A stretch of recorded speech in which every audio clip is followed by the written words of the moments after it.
बहुत पुरानी बात है। एक छोटा सा गांव था जो अंधेरों में डूबा रहता था। वहां कभी सूरज की किरणें नहीं पहुंचती थी। लोग गमगीन और बेबस जिंदगी गुजारते थे। उसी गांव में एक नन्ही लड़की रहती थी जिसका नाम था हनीशा। वो दिन रात ये दुआ करती थी कि कभी उनके गांव में रोशनी आए और लोग मुस्कुराएं। एक रात जब वो तन्हा दरिया के किनारे बैठी थी, अचानक चांदनी के पानी पर एक परी नमूदार हुई। उसके पर चांद जैसे सफेद और आंखों में सितारों की चमक थी।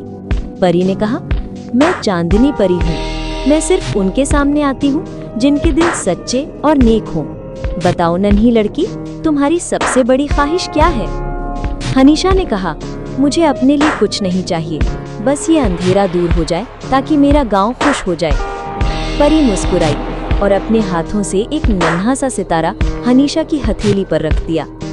जैसे ही हनीशा ने वो सितारा आसमान की तरफ उछाला, पूरे गांव में रोशनी फैल गई।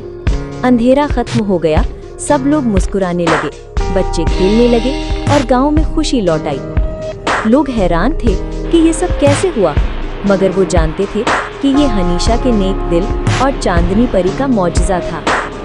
कहानी का सबक: सच्ची नीयत और दूसरों की भलाई के ख्वाब सबसे बड़े जादू होते हैं।